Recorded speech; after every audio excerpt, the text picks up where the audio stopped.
Dear students, Assalamu alaikum. This is Ghulam Rasul Mirani, class center, subject biology, lecture number 2nd.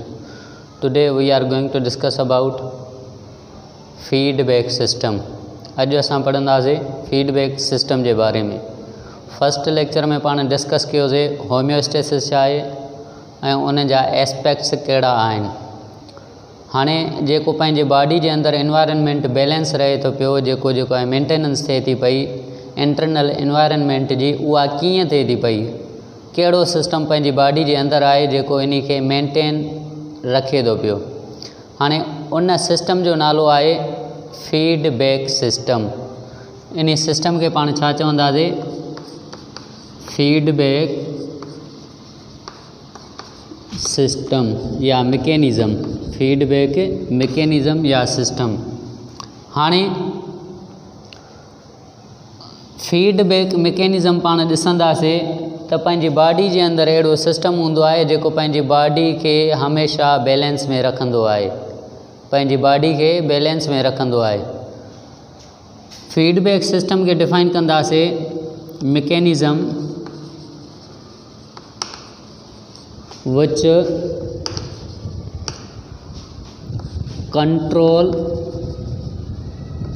controls and balance our body,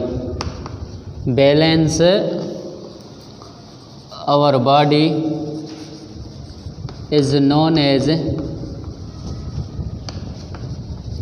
feedback mechanism या system. हाणे feedback mechanism थींदो कि पहिरियां पाण खे कुझु जेके आहिनि पॉइंट्स इन जे बारे में पढ़णी पवंदियूं।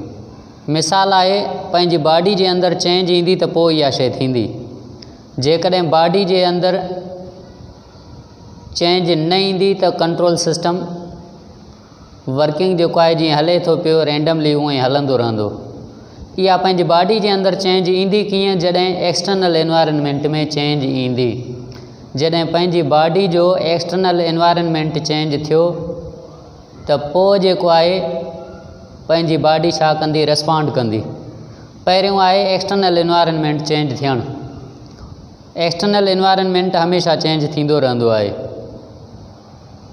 जॾहिं एक्सटर्नल एनवायरनमेंट चेंज थींदो त पोइ पंहिंजी बॉडी जेका आहे न इन्फ्लुएंस थींदी एक्सटर्नल एनवायरनमेंट जे करे। पोइ जेको आहे पंहिंजी बॉडी जे अंदरि बि चेंजिंग अचणु शुरू थींदी, पर पंहिंजी बॉडी छा कंदी? उनखे मेंटेन कंदी। हाणे पहिरियां इहो आहे त पंहिंजी बॉडी खे ख़बर पवे त एनवायरनमेंट में चेंज कहिड़ी आई आहे, एक्सटर्नल एनवायरनमेंट में चेंज कहिड़ी आई आहे। हाणे उहा कीअं ख़बर पवंदी बॉडी खे? पंहिंजी बॉडी जे अंदरि कुझु ऑर्गन्स आहिनि जंहिंखे पाण चवंदासीं रिसेप्टर। यानी फीडबैक मैकेनिज़म खे हलाइण जे लाइ कुझु ऑर्गन्स हूंदा आहिनि जंहिंखे चवंदासीं रिसेप्टर्स। रिसेप्टर्स छा हूंदा आहिनि? अहिड़ा ऑर्गन हूंदा आहिनि जेके इंफॉर्मेशन खे रिसीव कंदा आहिनि। अहिड़ा ऑर्गन जेके इंफॉर्मेशन खे रिसीव करनि उन्हनि खे चवंदासीं receptor. Organs which receive information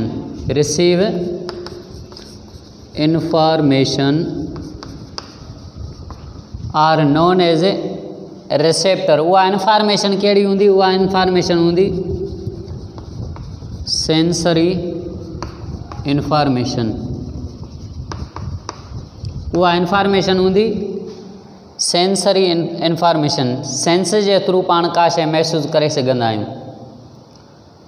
हाणे मिसाल आहे हिते, एक्सटर्नल एनवायरनमेंट में टेम्परेचर इंक्रीज़ थिए। एक्सटर्नल एनवायरनमेंट में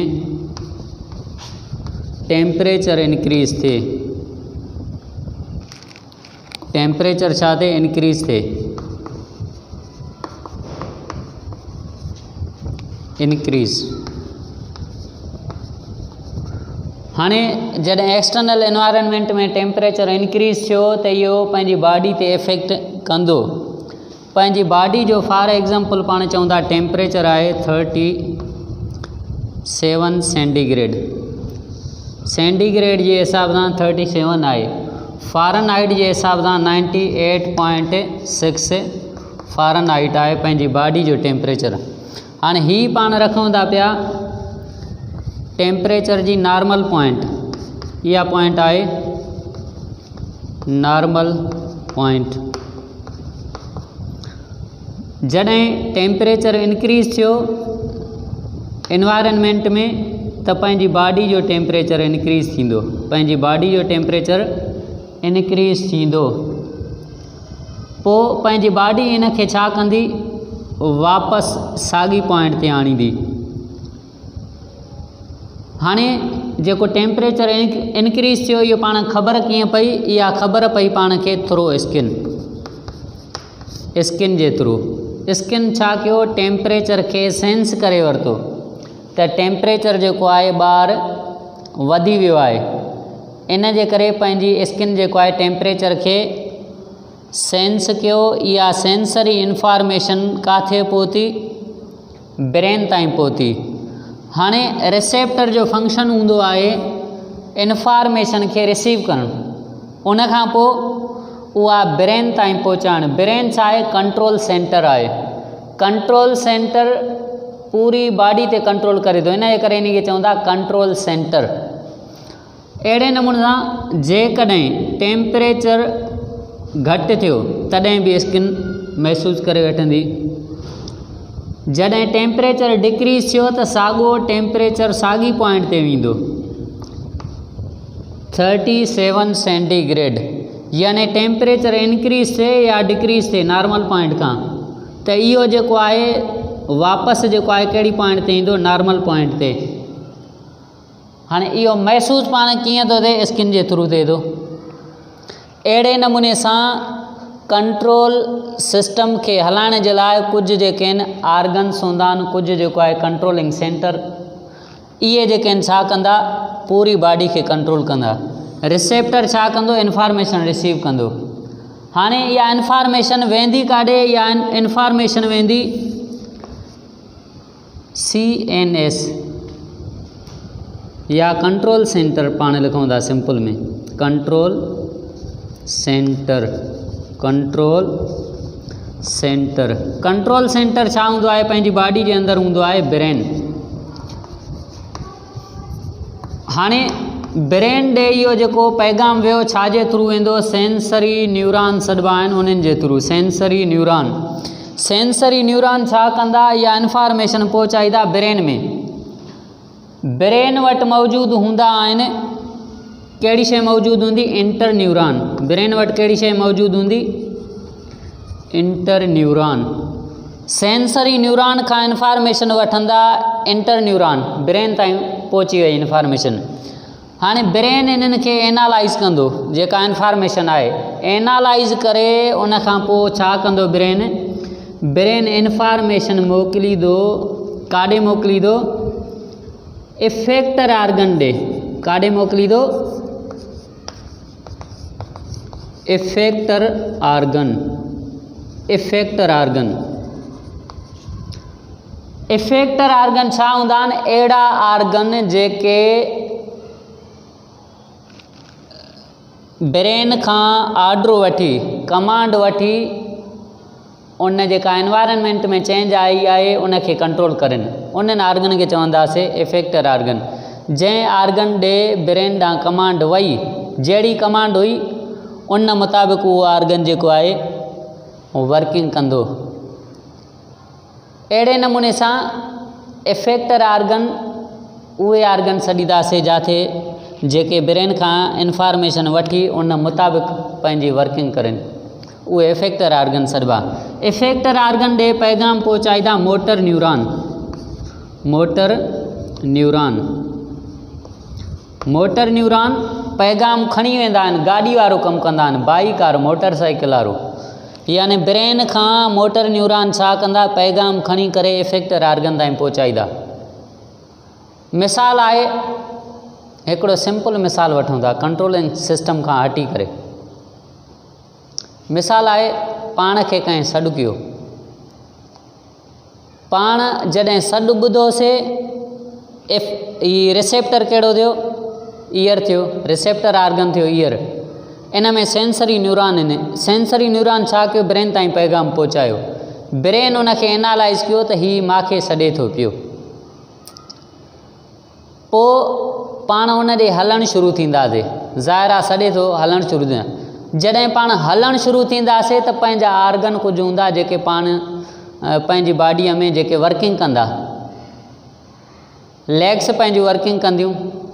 पहिरियां सॾु ॿुधोसीं, सॾु ॿुधणु इते आर्गन इन्वॉल्व हूंदो रिसेप्टर। उन खां पोइ उन जे जवाब में पाण ओॾांहुं हलंदासीं। जॾहिं हलंदासीं त लेग्स वर्किंग कंदियूं, आर्म्स बि वर्किंग कंदियूं, आर्म्स बि पंहिंजी वर्किंग कंदियूं, लेग्स बि। हाणे ब्रेन खां जेको पैगाम वियो काॾे वियो, आर्म्स एंड लेग्स ॾे वियो।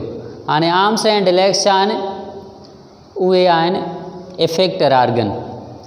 यानी पहिरियां हूंदो रिसेप्टर, इंफॉर्मेशन रिसीव करे किथे पहुचाईंदो, कंट्रोल सेंटर ब्रेन ॾे। ब्रेन छा कंदो, उन खे एनालाइज़ कंदो, जहिड़े मुताबिक़ इंफॉर्मेशन हूंदी उन मुताबिक़ कमांड कंदो काॾे, इफेक्टर आर्गन ॾे। इफेक्टर आर्गन अहिड़ा आर्गन जेके रिस्पांस शो करनि, those organs which shows response, अहिड़ा आर्गन जेके रिस्पांस शो करनि। टेम्परेचर ते ई अचो, टेम्परेचर मिसाल आहे वधी वियो पंहिंजी बॉडी जे अंदरि, बॉडी नॉर्मल रहणु चाहे थी, ब्रेन ॾे पैगाम वियो, टेम्परेचर वधी वियो थी, हीउ छा थो करे पियो। हाणे बॉडी जो पैगाम पहुची वियो ब्रेन ताईं त टेम्परेचर जेको आहे वधे थो पियो, इन खे नॉर्मल कर। पोइ छा थींदो, पंहिंजी बॉडीअ मां स्वीट रिलीज़ थींदो, पगर रिलीज़ थींदो। पगर पंहिंजी बॉडीअ मां रिलीज़ थींदो त पगर जेको आहे कूलिंग इफेक्ट आहे, मीन्स जेको एक्स्ट्रा टेम्परेचर आहे उहो स्वीट जी फॉर्म में जॾहिं वाटर रिलीज़ थींदो न, पंहिंजी बॉडी कूल थी वेंदी। अहिड़े नमूने सां वधियल टेम्परेचर साॻियो नॉर्मल ते अची वेंदो 37 ते। अगरि जेकॾहिं टेम्परेचर डिक्रीज़ थी वञे तॾहिं बि ब्रेन ॾे पैगाम वेंदो। रिसेप्टर छा आहे, स्किन आहे। स्किन जेको आहे रिसीव करे वरितो त माना इंफॉर्मेशन ॿाहिरि जेका आहे कहिड़ी मिले थी पई या कहिड़ी ॿाहिरि चेंजिंग आई आहे, टेम्परेचर वारी, टेम्परेचर डिक्रीज़ थी वियो। सर्दीअ में टेम्परेचर जॾहिं डिक्रीज़ थी वेंदो आहे, पाण में शिवरिंग थींदी आहे, ॾकंदा बीठा आहियूं। हाणे जॾहिं पाण में शिवरिंग थिए थी पई, ॾकूं था पिया, इहो छाजे लाइ त पंहिंजूं मसल वर्किंग करनि थियूं। जेको टेम्परेचर डिक्रीज़ थी वियो आहे उन खे नॉर्मलाइज़ करण लाइ मसल्स में शिवरिंग थींदी।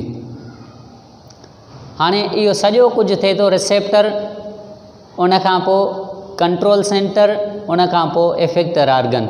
सॼो सिस्टम कंट्रोल इन्हनि जे करे थिए थो पियो। पहिरियां त माना इंफॉर्मेशन मिले त चेंजिंग कहिड़ी आहे, उते रिसेप्टर वर्किंग कंदा।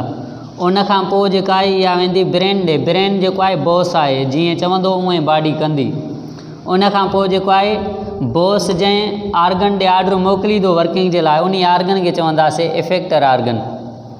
हाणे जेका इंफॉर्मेशन मिले थी पई, हितां जेका इंफॉर्मेशन मिले थी उन इंफॉर्मेशन खे चवंदासीं स्टिम्युलाई।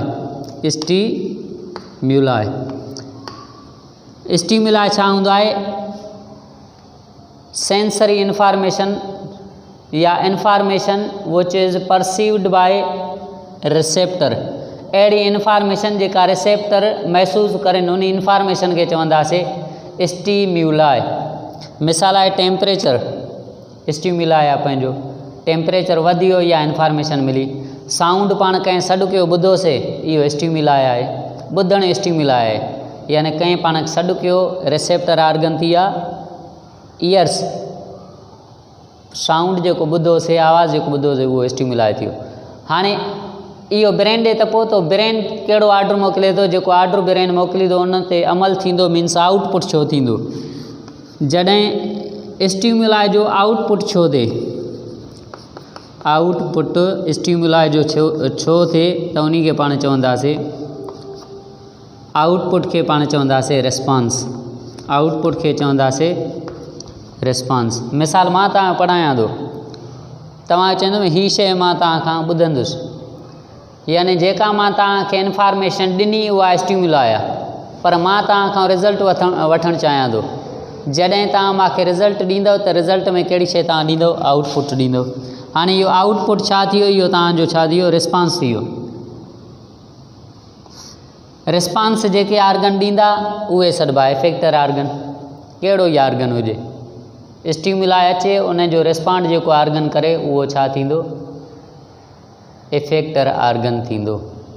मिसाल आहे, तव्हां मुंहिंजे साम्हूं वेठा आहियो, तव्हांखे मां चाक हीअं करे हणा, तव्हां अखियूं झिमकाईंदो, यकदमि अखियूं बंदि करणु शुरू थींदो, यकदमि अखियूं बंदि करे ईंदो।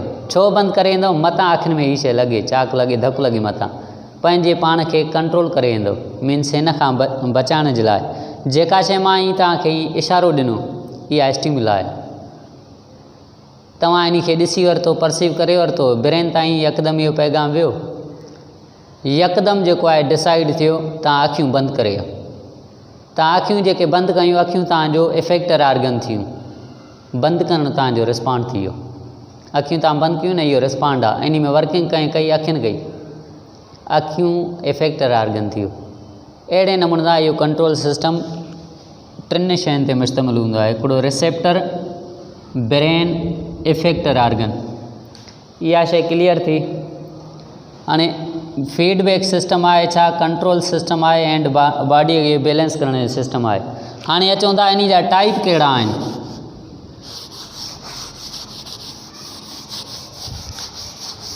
टाइप ॾिसूं इन जा कहिड़ा आहिनि।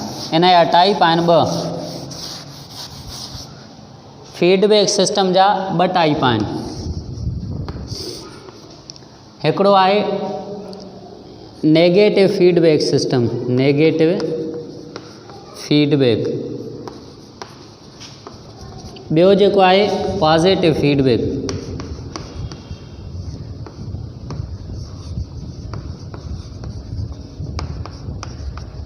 हाणे पंहिंजी बॉडीअ खे जेको आहे स्टिमुलाई मिले थो पियो, जेकॾहिं स्टिमुलाई जे तरफ़ जेको आहे बॉडी रिस्पॉन्ड करे न, उन खे पाण चवंदासीं पॉजिटिव फीडबैक। पर जेकॾहिं स्टिमुलाई हिकिड़ो मिलियो, उन जे ख़िलाफ़ु बॉडी रिस्पॉन्ड करे, उन खे पाण चवंदासीं नेगेटिव फीडबैक सिस्टम या negative feedback. Means when our body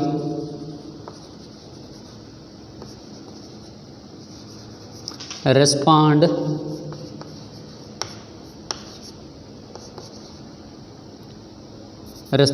against छाजे खिलाफ़, against stimuli is known as negative feedback system. Most जेको आहे कॉमन फीडबैक सिस्टम पंहिंजी बॉडी जे अंदरि हलंदो आहे, उहो नेगेटिव हूंदो आहे। पॉजिटिव छा हूंदो आहे, when our body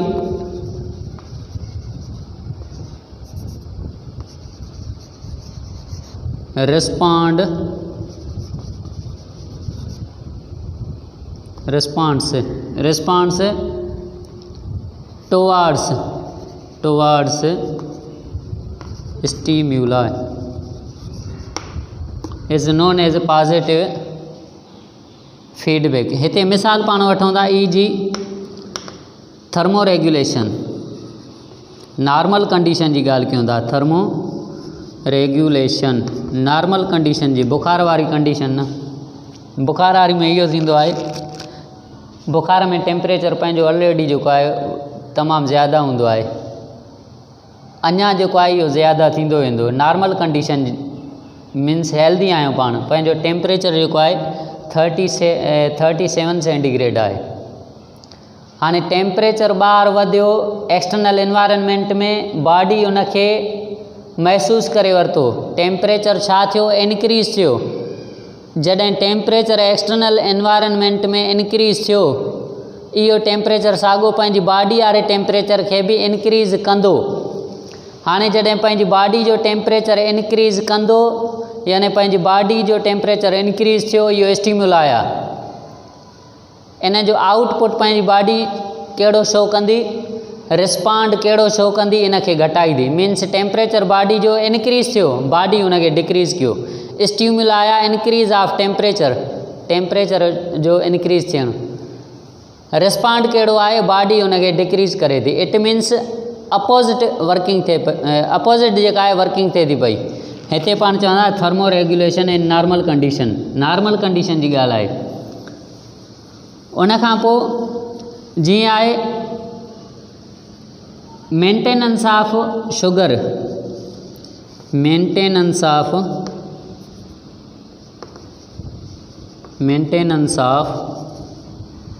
blood sugar, इहो भी एग्जाम्पल आहे नेगेटिव फीडबैक जो। मिसाल आहे पंहिंजी बॉडी जे अंदरि शुगर जेका आहे वधी वई, पंहिंजी बॉडी उनखे छा कंदी, डिक्रीज़ कंदी। जेका ब्लड शुगर इनक्रीज़ थी वई, इहो स्टिम्युलाई आहे। जॾहिं बॉडी उनखे नॉर्मलाइज़ कयो, इहो उन जो रिस्पॉन्ड आहे। उन खां पोइ साॻियो ई मिसाल, जेकॾहिं ब्लड शुगर पंहिंजी डिक्रीज़ थी वञे, बॉडी ग्लाइकोजन खे टोड़ींदी, ग्लाइकोजन खे टोड़ींदी मीन्स नॉर्मलाइज़ कंदी, कंहिंखे शुगर घटियल शुगर खे नॉर्मल ते पहुचाईंदी। इहो भी नेगेटिव रिस्पॉन्स आहे, यानी maintenance of blood sugar. Blood sugar maintain कीअं थींदी? मिसाल शुगर जेकॾहिं वधी वञे, इहो छा आहे, स्टिम्युलाई, उनखे बॉडी छा करे, घटाए, इहो उन जो रिस्पॉन्ड आहे। जेकॾहिं ब्लड शुगर घटिजी वञे, बॉडी उनखे पूरो करे, ग्लाइकोजन खे टोड़े करे, यानी घटिजी वई त बॉडी छा उनखे अञा घटाईंदी, बॉडी उनखे अञा सपोर्ट न कंदी, इन जे ख़िलाफ़ु वर्किंग कंदी। टेम्परेचर बॉडी जो वधी वञे 37 सेंटीग्रेड खां, छा बॉडी उनखे वधाईंदी, न वधाईंदी, उन जे ख़िलाफ़ु हलंदी। टेम्परेचर 37 सेंटीग्रेड खां घटिजी वञे, छा बॉडी उनखे वधाईंदी, टेम्परेचर जेको आहे घटिजी वञे, छा उनखे बॉडी जेका आहे अञा घटाईंदी, न घटाईंदी, नॉर्मल ते खणी ईंदी। अहिड़े नमूने सां जॾहिं बॉडी वर्किंग करे अगेंस्ट स्टिम्युलाई, उहो थींदो नेगेटिव फीडबैक, यानी when our body responds against stimuli is known as negative feedback. ही जेके आहिनि मेजर मिसाल। उन खां पोइ एक्सक्रीशन, नाइट्रोजीनियस वेस्ट वग़ैरह या CO2 वग़ैरह पंहिंजी बॉडी में इनक्रीज़ थी वञे, छा बॉडी उनखे इनक्रीज़ कंदी या रिमूव आउट कंदी, रिमूव आउट कंदी। अहिड़े नमूने सां एक्सक्रीशन, हिते ॿई पॉसिबिलिटीज़ आहिनि, thermo regulation and blood glucose वारी इहा जेका लेवल आहे मेंटेन करणु। हिते हिकिड़ी पॉसिबिलिटी आहे, वेस्ट मटीरियल वधंदा आहिनि, बॉडी उनखे डिक्रीज़ कंदी आहे। ईअं कंसीडर न कजो हिन नारिकार त माना वेस्ट मटीरियल डिक्रीज़ थी वञे बॉडी उनखे वधाए, ईअं न कंदी। वेस्ट मटीरियल हमेशह नुक़सानकार हूंदा आहिनि, उन्हनि जी का माना फिक्स पॉइंट, नॉर्मल पॉइंट न आहे। त जीअं टेम्परेचर नॉर्मल पॉइंट आहे 37 सेंटीग्रेड, नॉर्मल पॉइंट उन जी आहे न, पाण खे रिमूव आउट करणा आहिनि बसि। जेकॾहिं इन्हनि जी बि नॉर्मल पॉइंट हुजे हा त हीअ ॿई माना पैरामीटर पाण रखूं हा, यानी फिक्स पॉइंट ते एक्सक्रिएटरी मटीरियल या वेस्ट मटीरियल रखूं हा, पर ईअं न आहे। एक्सक्रिएटरी मटीरियल आहे नी नुक़सानकार, उन जी का फिक्स पॉइंट न आहे। जीअं टेम्परेचर आहे 37 सेंटीग्रेड, फिक्स पॉइंट इन जी रखियलु आहे, हिननि जी फिक्स पॉइंट न आहे। मथां सम्झो जेको आहे वेस्ट मटीरियल पंहिंजी बॉडीअ में वधी आहे, बॉडी रिमूव आउट कंदी, पर जेकॾहिं घटिजी आहे त पोइ बॉडी उन्हनि खे बैलेंस कंदी, ईअं न हूंदो आहे। एक्सक्रीशन में आहे साॻियो जेको आहे नेगेटिव फीडबैक, पर सिर्फ़ु ऐं सिर्फ़ु हिकिड़ो पैरामीटर आहे, वधी वेंदा त उनखे डिक्रीज़ कंदी, बॉडी रिमूव आउट करे छॾंदी। ईअं न आहे त एक्सक्रिएटरी मटीरियल जेको आहे रिलीज़ थी आहे त बॉडी चवंदी हाणे एक्सक्रिएटरी मटीरियल त रिलीज़ थी आहे, नाइट्रोजीनियस वेस्ट ब्लड मां निकिरी आहे, हाणे इन्हनि खे वधायां छो न। उहे ऑटोमेटिक फिजियोलॉजी जे हिसाब सां वधंदा, पर का इन्हनि जी फिक्स पॉइंट न आहे। त या वरी ईअं चए नाइट्रोजीनियस वेस्ट मां एतिरा रिलीज़ छो कयां, बॉडी चए कुझु पंहिंजे लाइ त रखां न, ईअं न हूंदो। एक्सक्रिएटरी मटीरियल रिमूव ई थियणा आहिनि, ईअं न आहे त माना एतिरो नाइट्रोजीनियस वेस्ट रिलीज़ कयो आहे, हाणे कुझु त बचायां, ईअं न कंदी। हलो रिमूव आउट, सॼो जेको आहे नाइट्रोजीनियस वेस्ट CO2 सॼी जेका आहे रिमूव आउट थींदी। अहिड़े नमूने सां हिन में हिकिड़ो पैरामीटर आहे, फिक्स पॉइंट हिन में न आहे। मथां सम्झो फिक्स पॉइंट आहे त बॉडी जेका आहे चवंदी कुझु जेको आहे मां CO2 पाण वटि रखां या कुझु नाइट्रोजीनियस वेस्ट। बॉडी जेका आहे फुली जेका आहे बॉडी में मैकेनिज़म कोशिशि थींदी, बॉडी कंदी त एक्सक्रिएटरी मटीरियल कंप्लीटली निकिरी वञनि, पर जेकॾहिं मजबूरन न निकिरी सघिया, पर उहे बि सर्कुलेट थी वरी साॻियो रिमूव थी वेंदा।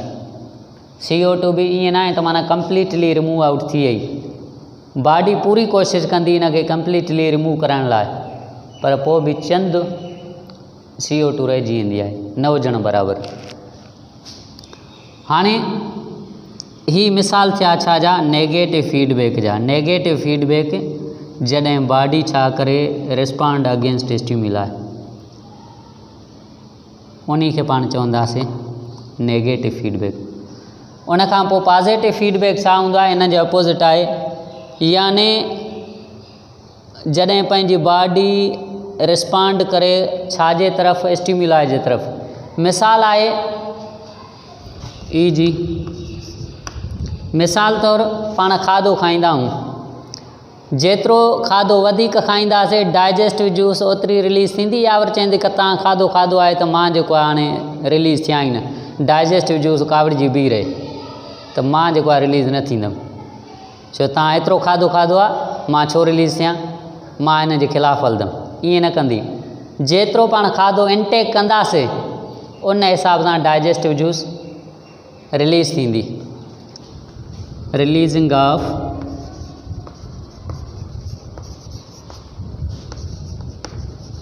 Digestive juice and enzymes. Food हूंदो स्टमक जे अंदरि या डाइजेस्टिव सिस्टम जे अंदरि त एंजाइम रिलीज़ थींदा न।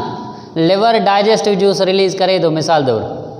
हाणे लिवर या जूस कॾहिं रिलीज़ कंदो, इहो लिवर जेको आहे आसिरे में वेठो हूंदो, इंटेस्टाइन खां जेको आहे मैसेज अचे त फूड पहुची वियो आहे, हाणे मोकिल सिपाही, त फूड खे जेको आहे भञी टोड़े छॾियऊं।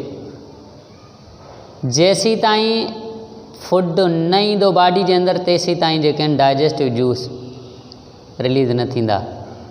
हाणे तव्हां चवंदव फूड त पाण सुबुह जो खाईंदा आहियूं, डाइजेस्टिव जूस छा भला सुबुह जे टाइम ते हूंदी। जेको फूड पाण खाईंदा आहियूं आस्ते आस्ते डाइजेस्ट थींदो थींदो आर्गन खां पास थींदो आहे। जॾहिं जॾहिं फूड जहिड़े आर्गन खां पास थींदो न, या जहिड़े आर्गन में एंटर थींदो, उन वक़्तु जेका आहे डाइजेस्टिव जूस रिलीज़ थींदी। एट ए टाइम ते मिसाल तव्हां 5 मानियूं खाधियूं, 5 मानियूं एट ए टाइम ते डाइजेस्ट न थींदियूं। 5 मानियूं खाईंदा हो, हाणे जेको आहे थोरो ॿुधायो नथा। हाणे मिसाल आहे, तव्हां डाइजेस्टिव जूस कॾहिं रिलीज़ थींदी, जॾहिं तव्हां मानी खाधी। इहा मानी स्टमक में पहुती, जेतिरो वक़्तु स्टमक में हूंदी स्टमक जूस रिलीज़ कंदो रहंदो, एंजाइम रिलीज़ कंदो रहंदो। उन खां पोइ वेंदी इंटेस्टाइन में। इंटेस्टाइन में जॾहिं बि एंटर थींदी, यानी इहे फूड जेको आहे एंटर थींदो, डाइजेस्टिव जूस रिलीज़ थींदो, एंजाइम रिलीज़ थींदा। तव्हां सफ़ा माना बुख ते मरो पिया, पोइ तव्हां में डाइजेस्टिव जूस रिलीज़ थींदी न थींदी। सफ़ा तव्हांजी बॉडी में फूड ई न आहे। जेको पाण खाधो खाईंदा आहियूं न, इहो 24 कलाक हूंदो आहे, आस्ते आस्ते डाइजेस्ट थींदो आहे। इन जे करे जूस बि जेका आहे हूंदी आहे, पंहिंजी बॉडी जे अंदरि रिलीज़ थींदी रहंदी आहे। चवण जो मतिलबु आहे, जेतिरे मिक़दार में या जहिड़े हिसाब सां फूड तव्हां खाईंदो, ओतिरी डाइजेस्टिव जूस रिलीज़ थींदी। इहा सपोर्ट करे थी, जेकॾहिं सपोर्ट करे थी पॉजिटिव खे। फूड पाण न खाईंदा, डाइजेस्टिव जूस ओतिरी रिलीज़ न थींदी। जेतिरो फूड खाईंदा ओतिरी डाइजेस्टिव जूस रिलीज़ थींदी। एंजाइम बि तॾहिं रिलीज़ थींदा जॾहिं फूड खाईंदासीं। यानी ॿिन्ही कंडीशन में पॉजिटिव रिस्पॉन्स आहे। फूड न खाईंदासीं, फूड न आहे, एब्सेंस एब्सेंट मीन्स फूड जेको आहे पंहिंजी बॉडी जे अंदरि आहे ई न, त एंजाइम बि रिलीज़ पंहिंजी बॉडी न कंदी, डाइजेस्टिव जूस बि रिलीज़ न कंदी। इहा शइ ज़हन में रखी, जेको डाइजेस्टिव सिस्टम में रिलीज़ थींदी आहे डाइजेस्टिव जूस या एंजाइम, फूड जी मौजूदगी में रिलीज़ थींदा आहिनि। फूड हूंदो त इहे शयूं माना एंजाइम वर्किंग तॾहिं कंदा फूड हुजे, न त एंजाइम वर्किंग कंदा ई न, एक्टिव ई न थींदा। उन खां पोइ बेबी जॾहिं मिल्क फीडिंग कंदो आहे, ॿियो मिसाल आहे, बेबी फीड्स ऑन मिल्क। जॾहिं बेबी मिल्क जी फीडिंग कंदो आहे, मिल्क खे फीड कंदो आहे पंहिंजी मदर मां। हाणे बेबी जेतिरो मिल्क सक कंदो, ओतिरो हिकिड़ो हार्मोन आहे जेको इन मिल्क खे रिलीज़ कराईंदो। उहो हार्मोन आहे ऑक्सीटोसिन। ऑक्सीटोसिन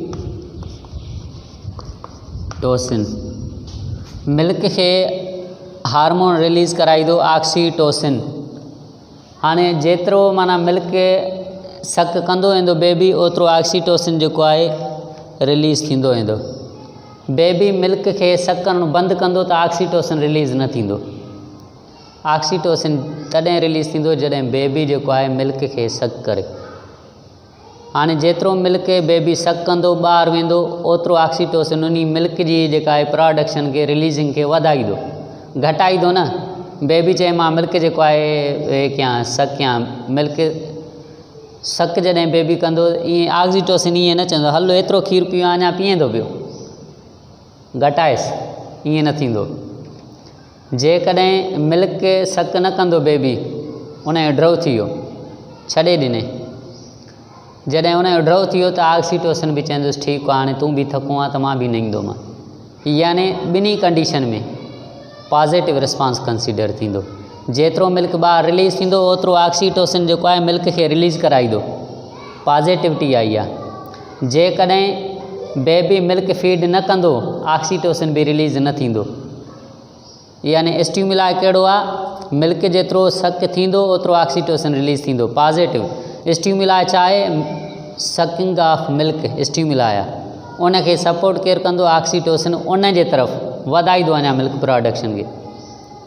उनखां पोइ जेकॾहिं बेबी मिल्क खे सक न कंदो त ऑक्सीटोसिन बि रिलीज़ न थींदो। स्टिमुलाई छा आहे, मिल्क जी सकिंग न थी थिए, बेबी मिल्क फीड करे ई नथो त ऑक्सीटोसिन बि रिलीज़ न थींदो। ॿिन्हिनि में हिकु जहिड़ाई हूंदी, इहो पॉज़िटिव रिस्पॉन्स आहे। या वरी जेको आहे टियों मिसाल आहे labouring of baby. Labouring of baby, berth J time ते बेबी रिलीज़ थींदो आहे। जॾहिं बेबी रिलीज़ थींदो त हिते बि साॻियो ऑक्सीटोसिन जेको आहे रिलीज़ थींदो, जीअं बेबी जेको आहे आसानी सां रिलीज़ थी वञे, लेबरिंग थी वञे बेबी जी, यूटीरस कॉन्ट्रैक्ट थी वेंदी। यूटीरस कॉन्ट्रैक्शन ऑक्सीटोसिन जे करे थींदी। अहिड़े नमूने सां ऑक्सीटोसिन रिलीज़ थींदो त यूटीरस कॉन्ट्रैक्ट थींदी। इहो कॾहिं थींदो, जॾहिं बेबी जी लेबरिंग थींदी, बर्थ थींदी। यानी ऑक्सीटोसिन जो कॉन्ट्रैक्शन स्टिमुलाई आहे, उनखे ऑक्सीटोसिन अञा जेको आहे सपोर्ट करे जेको आहे कॉन्ट्रैक्ट कराईंदो ऑक्सीटोसिन हार्मोन। अहिड़े नमूने सां इहो बि पॉज़िटिव रिस्पॉन्स काउंट थींदो। ईअं न थींदो त माना यूटीरस जी कॉन्ट्रैक्शन ते ऑक्सीटोसिन उन खे जेको आहे न रिलैक्स कराए, ईअं न थींदो। यानी जहिड़े तरफ़ स्टिमुलाई आहे उन तरफ़ रिस्पॉन्ड थींदो। इहे मिसाल आहिनि छाजा, पॉज़िटिव फीडबैक जा। जॾहिं बॉडी स्टिमुलाई जे तरफ़ रिस्पॉन्ड करे उहो पॉज़िटिव रिस्पॉन्स आहे। स्टिमुलाई जे ख़िलाफ़ु रिस्पॉन्ड करे उहो जेको आहे नेगेटिव रिस्पॉन्स आहे। इहे ॿई जेके आहिनि मुफ़ीद हूंदा आहिनि, पर मोस्ट जेको आहे नेगेटिव। हीअ जेका ॻाल्हि करे आसीं डाइजेस्टिव सिस्टम वारी, पॉज़िटिव आहे। पॉज़िटिव रिस्पॉन्स, पॉज़िटिव फीडबैक हूंदो त वर्किंग थींदी, फिजियोलॉजी हलंदी, डाइजेस्टिव सिस्टम हलंदो। अहिड़े नमूने सां बेबी मिल्क ते फीडिंग करे थो, पॉज़िटिव रिस्पॉन्स आहे। फीड कंदो त ऑक्सीटोसिन रिलीज़ थींदो, न कंदो त न थींदो। लेबरिंग ऑफ बेबी, लेबरिंग थींदी त ऑक्सीटोसिन रिलीज़ थींदो, यूटीरस कॉन्ट्रैक्ट थींदी, वधीक जेको आहे आसानी सां लेबरिंग थी वेंदी। अगेंस्ट में वर्किंग हिते न थींदी। मिसाल जेको आहे ही तव्हांखे मिसाल ॾिनासीं, डाइजेस्टिव सिस्टम, पाण फूड खाई न, डाइजेस्टिव जूस रिलीज़ एतिरी न थींदी, एंजाइम एतिरा रिलीज़ न थींदा। फूड जी एब्सेंस हूंदी त एंजाइम बि जेके आहिनि मोकिलाए वेंदा, चवंदा फूड अचे जेसि ताईं। मां सम्झां थो क्लियर थियो हूंदो feedback system positive and negative. ही मिसाल नेगेटिव जा आहिनि, ही पॉज़िटिव जा आहिनि। इहो हुयो फीडबैक सिस्टम। हाणे पंहिंजो जेको नेक्स्ट लेक्चर ईंदो उहो ईंदो water relation of plant cell. Plant cell जो वाटर सां कहिड़ो रिलेशन आहे, या वरी पंहिंजो सेल बि, पंहिंजे सेल जो बि वाटर सां रिलेशन आहे। नेक्स्ट टॉपिक पंहिंजो रिलेशन हूंदो वाटर जो कंहिं सां, सेल सां, इहो पढ़ंदासीं। Thanks, that's all. जेकॾहिं का कन्फ्यूजन हुजे वरी बि जेको आहे कमेंट करे छॾिजो। ठीकु आहे, थैंक्स।